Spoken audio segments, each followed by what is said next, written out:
Hello, friends. Now, a few days ago, I had a very strange, worrying, and even sad conversation with my children. They kept asking me if I was okay because I looked sad and angry. Now, that was the strange part because I wasn't feeling either. I thought I was perfectly fine. I'm in a very zen place. I'm actually happier than I've ever been in years. But obviously, they were seeing something very different. So I then began a conversation with them about why it was unreal of them to expect me to be a happy, cartwheeling mom all the time.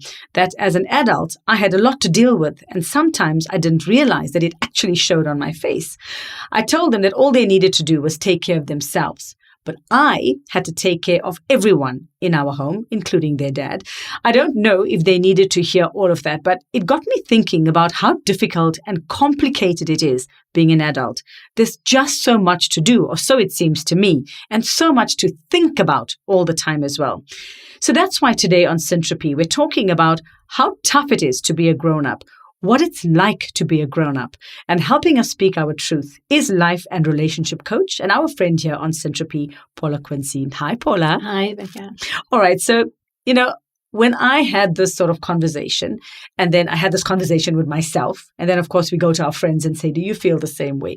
It seems that a lot of people might be feeling the same way. For them, you get this picture of life as adults, that this is just one big hamster wheel of life, that it's just going. So how many of us just stop and have this thought that I did? This is tough. This is hard being a grown-up, and I wish I was young again. I think most of us do wish we were young again, but I don't think a lot of us stop and pause and reflect and have these conversations or these thoughts, because we are caught up in that hamster wheel of busy, do, go. And we don't stop to take time out for ourselves, but also in terms of our personal space and or in the workplace to just think and reflect. And that's where we process stuff. We can become more creative and innovative, and we can also problem solve when we stop and pause. And some people might say, Paula, our kids are constantly going as well. They have so much going on. They've got school, they've got extracurriculars, they do things. But how different is that from the things grown-ups have to do and what happens in their day? So while it's very busy for children, and their mental, emotional capacity is very different to ours as adults, because they're still developing, obviously.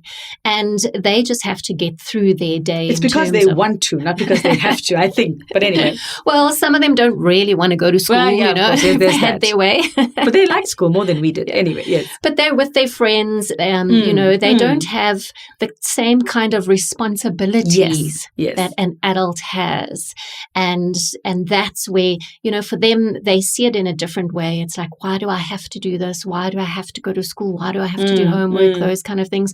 Or they feel the pressure, on the other hand, of trying to live up to those expectations of they need to get good marks, to get a good education, to get a good degree, to get a good job, because that's what's drummed into them, right? Yeah. Because that's what we've grown up with as adults. But we don't really involve them in the real responsibilities that comes with adulting. Yeah, and there's this sort of instant stuff. Make your bed, do your stuff, pack your bag.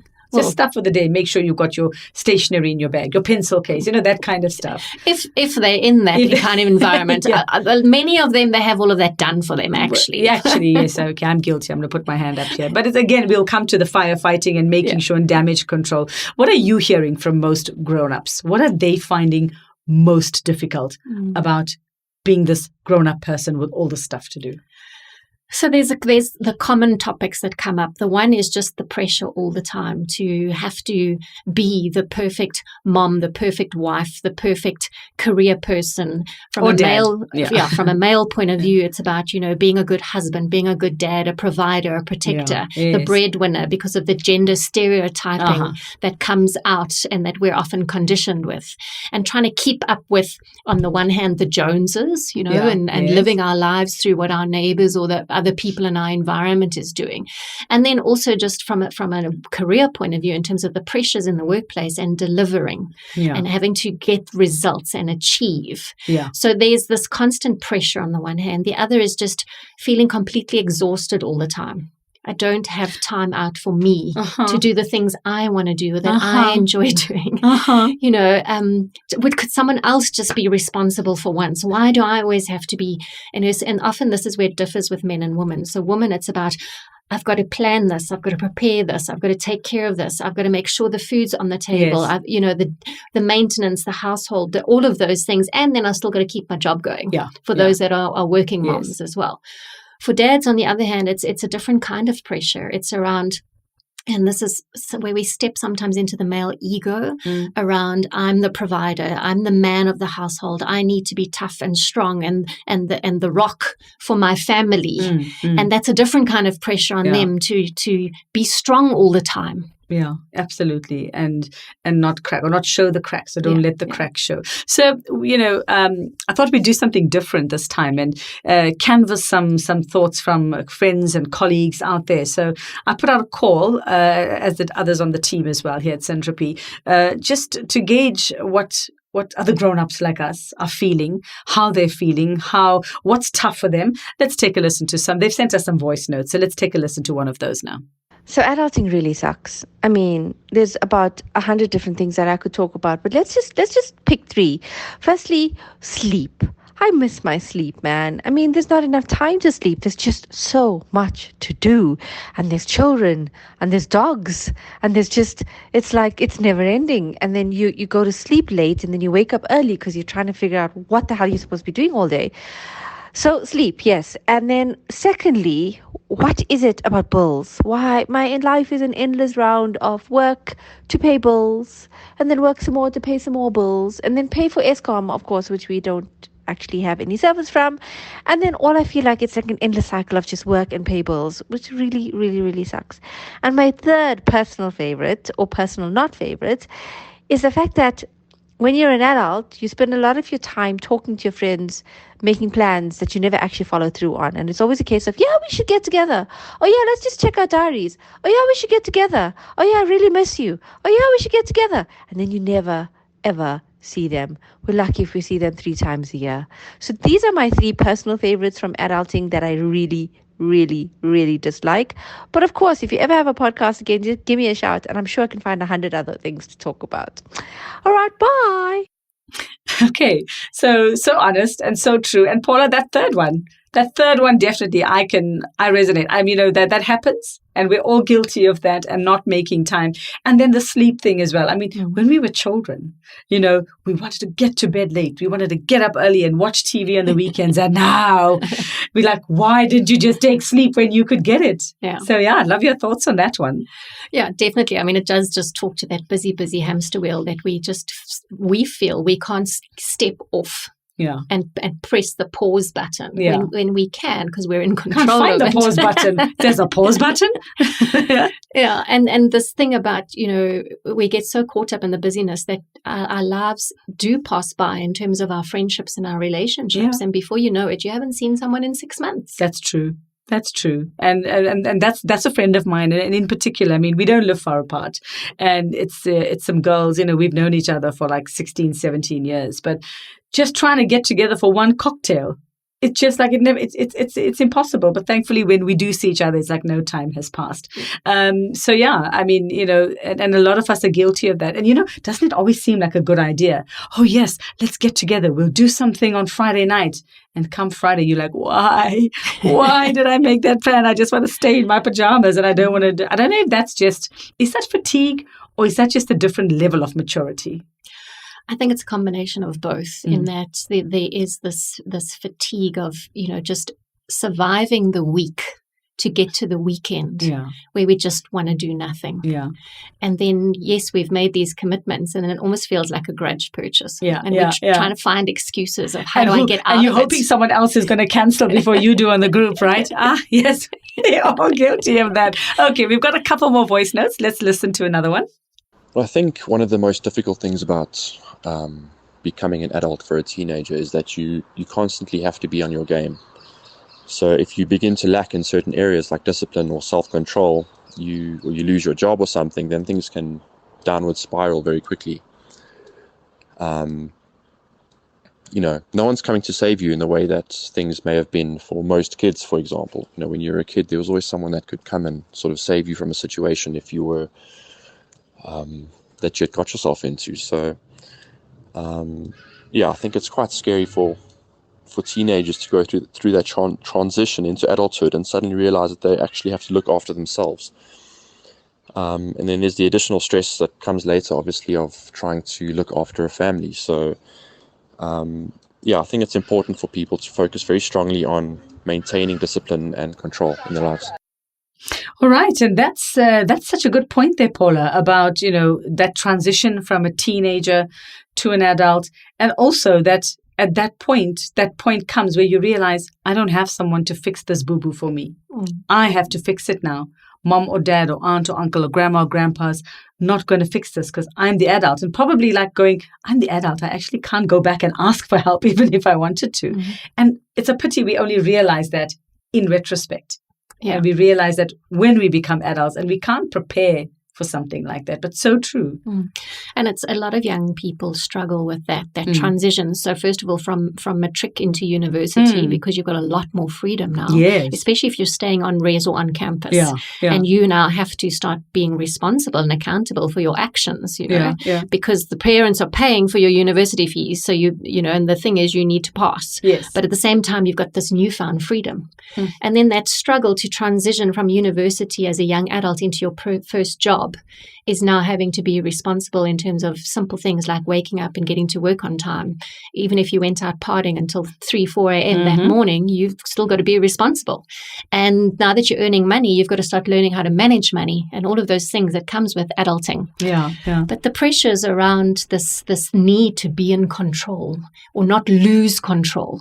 A lot of us, part of being so busy is we try to control the outcomes of situations or of our lives or decisions that we want to make, and then when things don't go according to plan, we can take it quite hard. We can take it as a sense of failure, that we've failed or we are a failure, when that's not necessarily true. Yeah. Because failure is an event, it's not a person. That is true. It doesn't define us. No. And a lot of people say you need that. You need that failure to actually grow and change. And it's so funny. I mean, we really realize that in our 40s and 50s and 60s when we've already damaged ourselves, I think. Are we hard on ourselves as adults? Do you think we're too hard on ourselves? Absolutely. And I think it's partly because we try to live up to society's expectations of where we should be in our lives or what we should be doing in terms of what success and all of that looks like.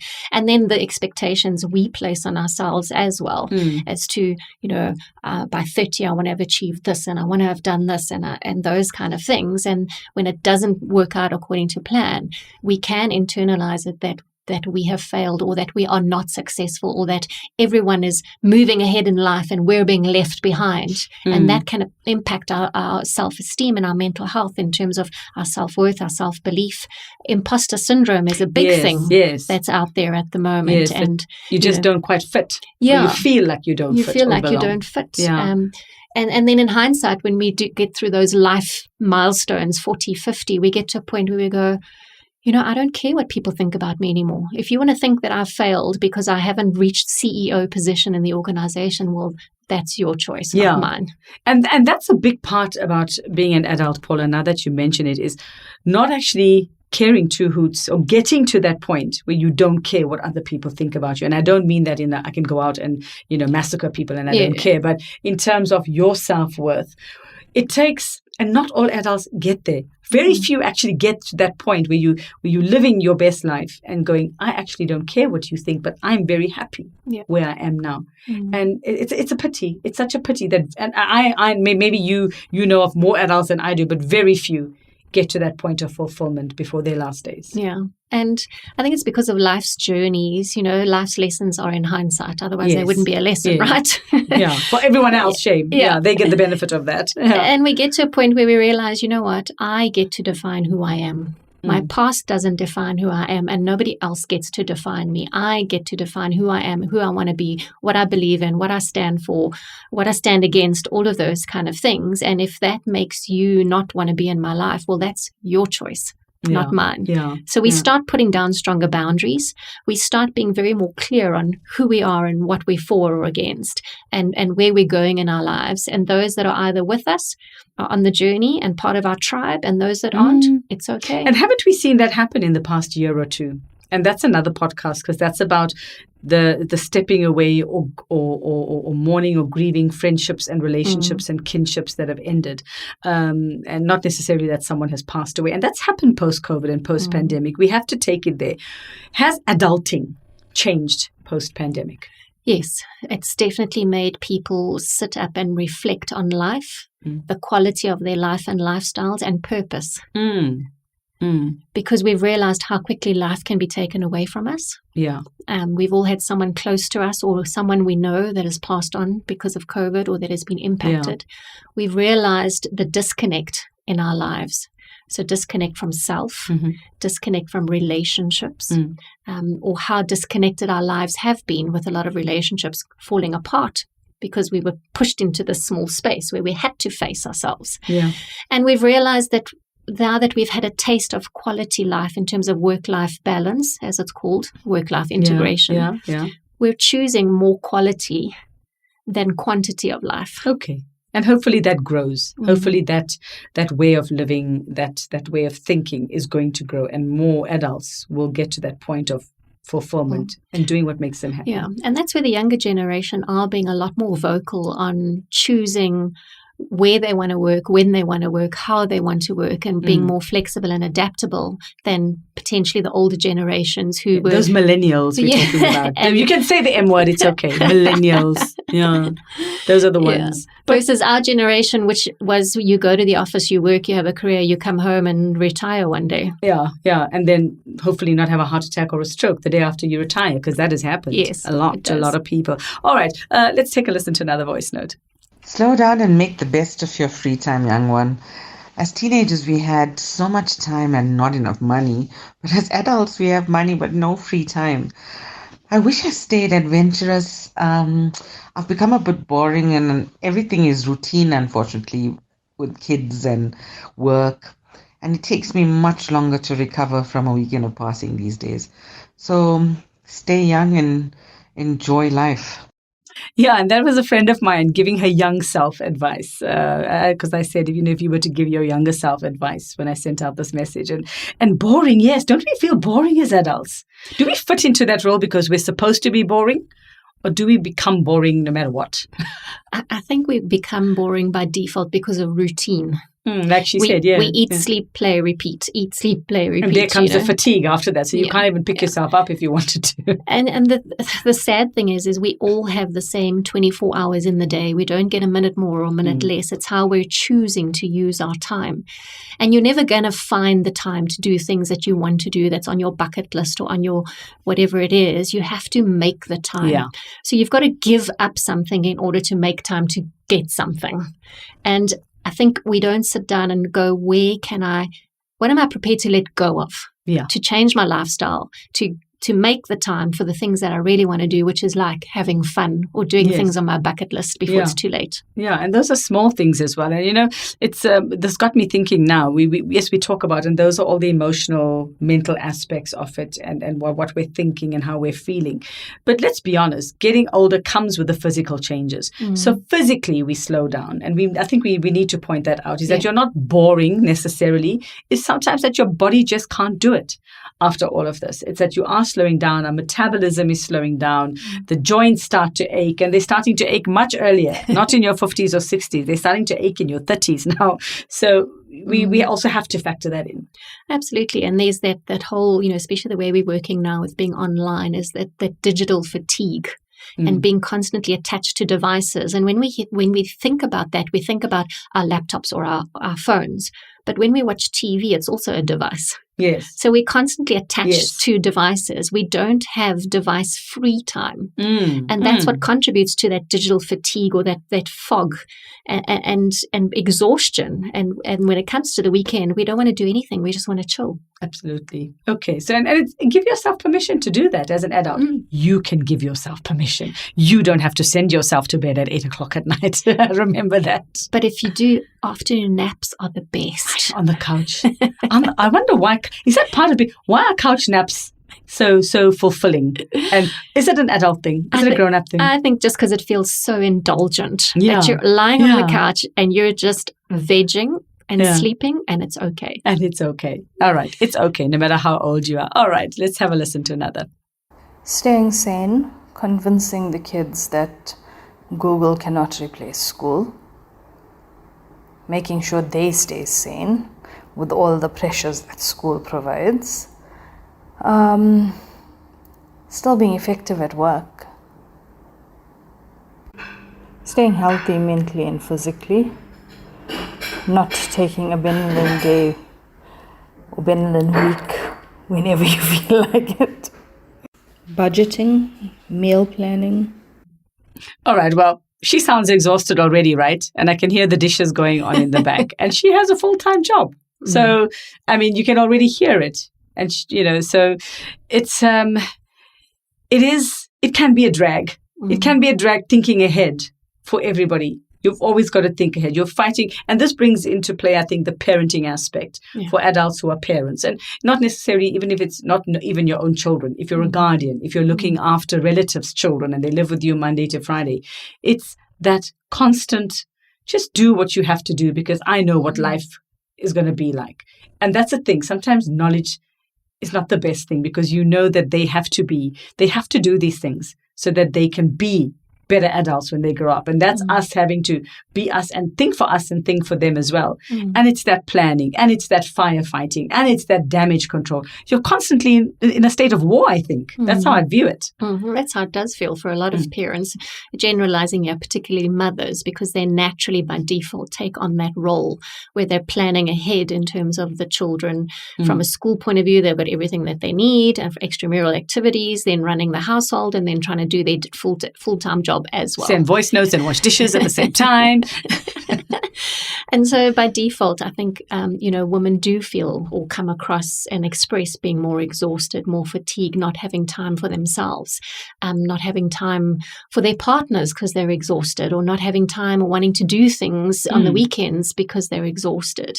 And it's not to say that men are any less or any inferior, but I think that's where there's a great opportunity as a couple, but as families as well, to sit down and really unpack what does it take to run our household and our lives, and how can we share it more, which is enabling your kids with critical life skills for later on in life when they become adults, but just so that it feels more fair and equitable, and you can help manage those energy levels in your lives. Is it different? Do men and women experience adulting or being a grown-up or being an adult differently? They do. And, the common thing that comes up is they've both said, but in a different way, men feel unappreciated by how they are providing for their families and trying to take care of their families and give them the best lives. And women feel unappreciated for all the planning and organizing and taking care of that they do. Go. Yeah. Okay. Are stress and fatigue generally part of being adults? Is it normal to say, okay, I'm a grown-up, yes, I'm stressed, I'm fatigued, I'm tired. Does it have to be a part of being grown-up? It doesn't have to be, but by default, because of the fast-paced lives that we live, it is there. There is good stress and then there's bad stress. And there's also how are you managing your stress levels? And then from a fatigue point of view, recognizing when you are fatigued and putting some steps in place to re-energize yourself, whether it's 10 minutes quiet time a day, going for a walk, whatever it might be, but just something that helps you recharge your energy levels, because the constant go, stress and pressure is going to have long-term mental effects and sometimes physical illnesses as well. Where does guilt come into adulting? And guilt, and I'm gonna make a very terrible confession now, because often when I get angry with my kids, and I don't get angry often, as much as they see an angry face and it's not happening, but I'll say, but you get everything you want. I don't think twice about buying you 1,000 Rand pair of shoes, but I buy t-shirts where it's 3 for 2, or, that kind of thing, and 50 Rand t-shirts. And I guilt them into that, which I know is very wrong, but it just comes out of my mouth. I can't help it. And also the other reverse part of guilt is guilt in terms of you feeling guilty about various things as an adult, or maybe even treating yourself. So guilting others and then feeling guilty yourself as a grown-up. That's very complicated. It is, and it's recognizing what lies underneath that. So when we're guilting someone else, like our kids in the example you used, it's often because underneath that we're feeling unappreciated, and we want to stress the point about I do so much for you, and look how little I get in return. Is one example that often comes up. Moms often feel guilty being bad moms, that they don't have enough, they're not spending enough time with their kids, they're not taking care of themselves. They can't go out and play cricket because they're cooking. That too. And sometimes guilty that they're not necessarily performing in their job because they're juggling so much. Whereas often when I've worked with men, what comes up with men is they feel guilty that they're not being a good father and they're not being a good husband. And they deal with their own guilt in different ways as well. And again, on both sides, the whole stigma around speaking up and sharing and being emotionally vulnerable and saying, this is how I'm feeling, is not often spoken about. Yeah. So we bottle it up, we bottle it inside. And also because being an adult, this is part of the territory. It comes with the territory. So if you feel you're talking about it, you feel like you're being an unfit adult because now you're complaining about what everyone else is going through as an adult as well. And then we label ourselves. Women are often labeled as a nag. It's often the language that's used. You Those you always 3 nag letters. me. Yeah. Yes, I've heard you 3 times, kind of thing. I'm like, yes. And that's from the kids, right? Well, And yes, the husband. and the husband too. And the wife, yeah. and then on the men's side, it's often around just this pressure of having to deliver and not being strong enough and a leader and in the workplace, but then also coming home and having to be the leader in the home place because of those stereotypical being the boss everywhere. Yeah, being the boss everywhere. And for them also not feeling like they have a safe space they can lean into and be vulnerable and saying, right now I feel like I'm failing as a man and as a father and as a husband. And that's the thing. And I'm glad you brought up vulnerability, because even for men and women, we find we're kind of ashamed when we're vulnerable in front of others. Whereas kids have no problem throwing themselves down in a supermarket floor and having that tantrum and taking off their clothes in the middle of nowhere or whatever it is. But as adults, we're so confined within ourselves. We put ourselves in these tight straitjackets that we find so difficult. And you have to wonder what happened from that time you were a 5-year-old or a 4-year-old running around in your underwear through the sprinklers to now where you feel you just can't even show a little glimpse of yourself because it is seen as vulnerability and weakness, and it's a bad thing. Yeah. Or the fact that being an adult means being responsible, and when you're responsible, you can't act like a child. You set an example for everyone. Exactly. But at the same time, a lot of us have lost touch with our inner child. And just doing things that you would have done as a child, stomping through puddles when it rains, for example. Yeah. Instead of, scolding your children or yourself, come inside, you're going to get wet. Go and dance in the rain like you used to when you were a child. Why not? What's stopping you? If you get a runny nose, you get a runny nose, man. It's okay. Yeah. So does being an adult, Paula, always or often mean sacrifice? Because like what I said now, I buy 3 for 2 T-shirts. I buy the cheap ones. You get the very expensive ones with us, whatever. Do we put that on ourselves that unless you're sacrificing, you're not a good adult? A lot of the time we do. We may not think of the word as sacrifice. We may think of it as I'm being frugal. I'm being cost conscious. I've got my budget and I'm trying to, stretch those pennies as much as I can because we've got bills to pay, right? And no one's going to come in and rescue us and no one's going to pay the bills for us. So on the one hand, if you're a single person and you have to save yourself, you have to rescue yourself and you have to adult yourself. Whereas when you're in a couple, potentially there's the sense of, well, I know I've got my partner to fall back on and they'll be there for me and they'll catch me if I fall. You hope. Yeah. But at the same time, you both still have to be adulting and providing and taking care of, paying the bills. It seems there are more rules as you grow, as you become an adult, as you grow up. The more you grow up, the more rules you have to follow. And do we have to follow them? You don't have to follow them. And again, that comes back to what we allow society to dictate to us as to what and how we should behave and act as an adult or a parent or a husband as a wife, but also the expectations we place on ourselves as to how a wife should behave or how a husband or a father or a mother or a woman or a man should behave. And we conform, we often follow the norms, we follow the crowds instead of breaking the mold. And being the crazy one. And being the crazy one. Because that's what we call the crazy one. Yeah, she's so out of control, that one. All right, so here's another voice note that might speak to a lot of what we're addressing now. Well, I guess another question would be, when are you really an adult?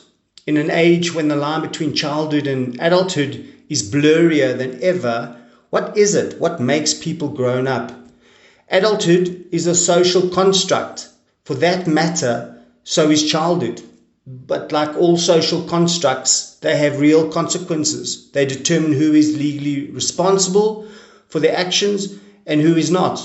What roles people are allowed to assume in society, how they view themselves, but even in the realms where it should be easiest to define the difference, law, physical development, adulthood defies simplicity. Okay, well, that's deep. That's deep, and that's really food for thought, Paula. It's like, when do you become an adult? And how much of it, and we were talking about how much of it is put on us as to how and who we should be as an adult. Very, very interesting take there on adulthood. Absolutely. And that's, in terms of how society dictates. So, becoming an adult, if, for example, in our country at 18, you're seen as you're legally able to drive, so you're becoming independent. When you're 21, you can start, you've become the next level of adulthood. Yeah. So there are those milestones that we measure by, and that society says, well, you're now an adult. The levels of adulthood, the different tiers of adulthood. Hey, because then when you're married, you're a married adult. Then when you have children, now you're a parent. Then you become a grandparent. Then you're a pensioner. Then you're a this. Then you're a that. There's different levels of adulthood. Yeah. And there's a lot to think about there. And I agree with that. Within that context, there is a spectrum of how we define ourselves and how we see ourselves and how we think we need to act and behave and think as adults and what that looks like in terms of the life that we're choosing to live and define for ourselves. And that's so true, because look, everybody who knows me knows I'm a tequila drinker, right? Love my tequila. And now and then I go off the rails and I have that party and I was like, okay, tonight is going to be the night. It's all going to hang loose, and that's what's going to be. And then you feel guilty the next day. I'm like, 47-year-old tequila drinker, let your hair down. You think you may have behaved badly. You don't quite remember. Why should I feel guilty? There's no blood spilled anywhere in my house. There's no body parts lying anywhere. What's wrong with that? Children have a sugar high. What's wrong with that? It sounds like a good party. Yeah, I'll invite you the next time. Definitely, I'll tell you. Just watch your phone all the time. The weekend's coming up. But, and it's those things. Why do we feel guilty? Why do we feel like that's misbehaving as an adult when, hell, I've bought my own tequila. I've drunk it in my own glass in my own house. I've done nothing wrong, So what's wrong with that? But still, we feel like we've done the wrong thing. Because adults shouldn't behave that way, right? Yeah. Adults should be responsible. Yeah. And that, and speaking of just what was also who creates the boundaries of childhood even or adulthood, social media and how it informs adulting and what we see other grown-ups doing on social media. We talk a lot about how our kids are influenced and what happens with social media, but grown-ups as well. Just what you're seeing, whether you're on Facebook, whether you're on Instagram, whether you're on Twitter, whether you're on TikTok or whatever it is, what you're seeing there and what you're seeing other adults do and achieve and all of that. And we feel that we never get out of this race. And you spoke earlier of keeping up and being and achieving and getting to those levels. How do we get rid of that? Yeah. And that's often where imposter syndrome steps in, where we feel like we're a fake or fraud or we don't fit in because everybody else is so much better than us or achieving so much more than us or further down in life than us. And that's doing yourself such an injustice because you can't compare yourself to everyone else's lives because you don't know what they've gone through, number one, to get where they are. You don't know what sacrifices, and there we talk about sacrifices again, that they've made to get where they are. So maybe while you were out drinking tequila. They were home studying. Oh, well. Sorry for them. That's why they got so far ahead in life. They were willing to do what it takes. And so comparing yourself is first of all an injustice to yourself. Second of all, you're just adding to your own stress and anxiety by comparing yourself to others. And so, first of all, stop and look at where have you come from? We're so busy focusing on where we want to get to in life. Yes. We often forget how far we've come. Or where we are, like here now, the here and the now. Hey, how many adults actually live in the here and the now? Not many, because we're so busy having to the next thing that I have to do or achieve or accomplish or deliver on or organize. So it's how far have I come? What have I overcome? What have I accomplished? And we think that accomplishments have to be these huge, big things that we've achieved, these great things. Yeah. The fact that your kids are still alive is an accomplishment in itself. Yes, actually. Yes. And your pot plants, if you have pot plants. And your dogs and cats. Yes, if you have those. So be kind to yourself. Be gentle to yourself. Give yourself some credit and give yourself a break. And I'm glad you're saying that, because a lot of people feel there comes a point where we lose that freedom or that just being. And, one of our colleagues was talking about just being sometimes, whether it's in front of a camera, whether it's with a karaoke mic or just making funny faces for pictures, just being. And as an adult, we lose that. And the one spoke about being boring earlier as well. Does that mean at some point we actually stop loving ourselves and that whole part about not being able to have fun, not allowing ourselves to have fun, that in essence means we stop loving ourselves enough to just let loose sometimes. So to put it in another way, it's we can abuse ourselves. We can be abusive towards ourselves because we can come down so hard on ourselves and be so self-critical and so self-demanding with the pressures we place on ourselves and these high standards we have to attain. And for what? Because what we're actually doing is we're missing out on living life and being in the moment and actually feeling and experiencing joy and being fully alive because we become so numb in the process of being on that hamster wheel. Oh, that makes me so sad. But I believe our next voice note makes it not also doomy and gloomy, that there are upsides to being a grown-up. And this is the one I want to listen to now. Being an adult, for me, it's not necessarily a negative thing. It's actually a positive thing. I think the opportunity is just being free to fulfill your own dreams, or my own dreams, has been part of it. And I think that I said to my daughters, if you've reached 50 and you haven't grown up, you don't have to. So that's my game plan. And isn't that so refreshing, Paula? Just to hear that view from a grown-up and a man too, having that you can see, you can hear the sort of freedom of self and freedom to be. And also saying to his daughters, which is great, give them permission. You don't have to grow up. And, I've often felt like that. I said, I don't feel like I'm completely grown up. Not just because I'm a, tequila drinking, whatever it is, toilet floor sleeping person, whatever it is, but sometimes, not all the time. But I often say I don't ever want to grow up because I feel like I haven't. But it's so refreshing, and it doesn't have to be. No. This is, you can liberate yourself, like what we just heard there. Absolutely. I think that, on the plus side, being an adult is you can say no at any time you want. And if you are disappointing and letting people down in the process because you're living your truth and being true to you and the life that you aspire to and want to live, that's their issue, not yours, as long as it's not being done in a manipulative, and no one's getting hurt in the process. Exactly. But there are upsides to being an adult. You can do what you want. You can eat what you want. So if you want Rice Krispies for breakfast, or for dinner, or 2-minute noodles, hey, who cares? Yeah, as long as it's not every day.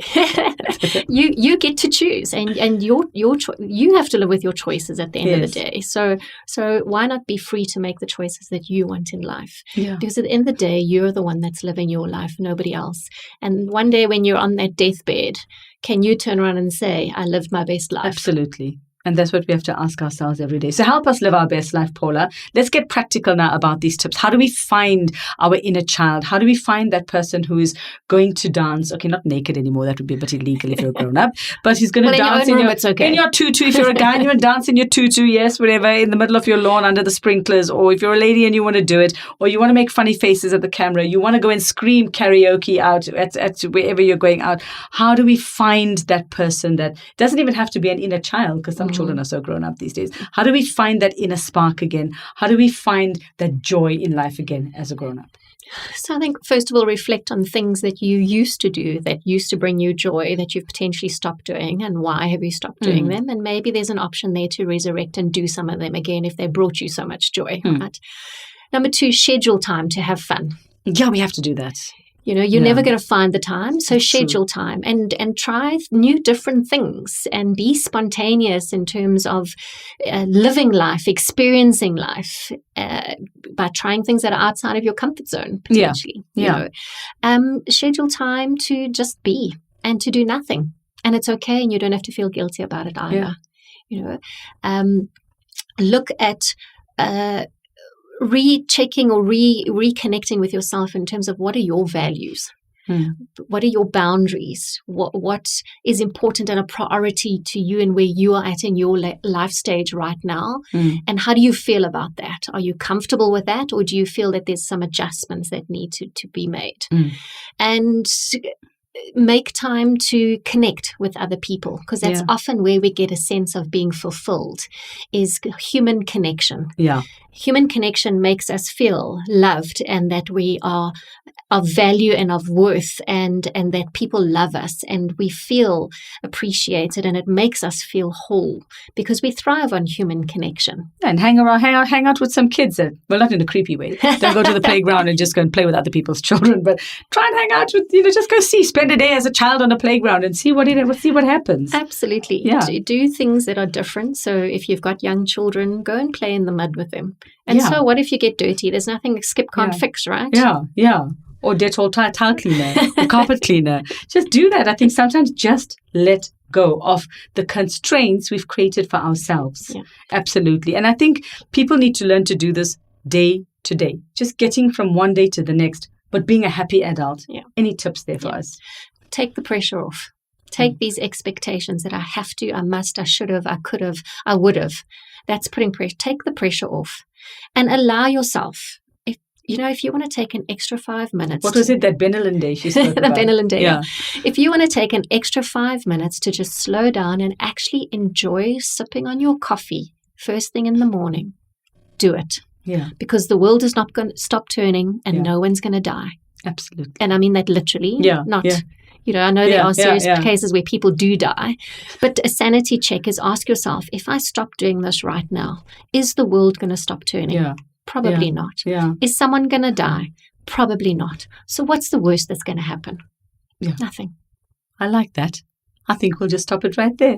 Paula, thank you. So, friends, we know we have to grow up. There's no getting away from it. Our bodies have to grow. Our minds have to grow up. Some of us manage to keep our childish or childlike traits and we stay young at heart.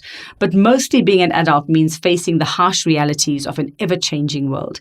Yes, there are many moments in my day where I drift off back to when all I had to do was go to school, come home and play and sit down to whatever dinner my mom had made. Now, if I could talk to my 9, my 12 or even my 16-year-old self, I would say, stay there. Make the best of the simple things in life. Simple things. Don't be in a rush to go out and meet boys or party or start driving or make money, because most of it is not all it's actually cracked up to be. It is complicated.